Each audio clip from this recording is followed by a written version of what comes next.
त्यसपछि घमण्ड सुरु भयो। तैँले लाइका जत्रा गहना त मैले त नलाइकिन छोडेर भन्यो। पाखुरा नेमथ्यो, दुनियाँ गर्यो, तर त्यही दिनमा कुटुक्क पेट दुख्यो भने सबै गहना छोडेर सबै चिज छोडेर लौन सानी मलाई अस्पताल लैजा मेरो दुख्यो कतक्क खायो भन्ने हुन्छ।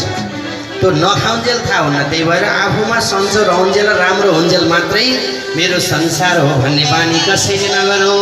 बोलो रामचन्द्र भगवानको जय हो। हरे देख्नै छोड्छन् यी आँखाले, सुन्नै छोडे कान, देख्नै छोडे यी आँखाले, सुन्नै छोडे कान। धर्म कर्म गर्दै जाउँ सजिलो हुन्छ जान, घर मिलाई बैकुण्ठ।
रहन पनि दङ्गै परे मै पनि भन्थे जात्रै रहेछ हो नि त।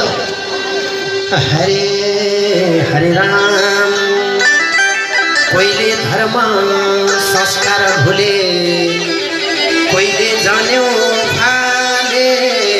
आज यो संसारमा आएर हेर्दाखेरि अस्ति कुनै कुनै ठाउँहरूमा जाँदाखेरि लाउन पर्यो नहाउन पर्यो भनेर हेर्दाखेरि जन्याउनै छैन। त्यही भएर अहिले धेरैको घरमा अप्ठ्यारो हुन थाल्यो। कोही कोहीको त घर जनै हेर्न गयो टोयलेट बाथरुममा राखेको त ह्याङ्गरमा झुन्ड्याउँछ। पर्व किन लाउनु पर्दैन त्यस्तो भइसक्छ। कुनै महत्त्व नभए यस्ता यस्ता गुरुहरूले त्यस्ता वचनहरू भन्नुहुन्थ्यो होला। त्यो कर्म हामीले धर्म छोड्दै गयौँ, त्यही भएर हाम्रो परिवार हामी बिग्रिँदै गएका छौँ प्रभु।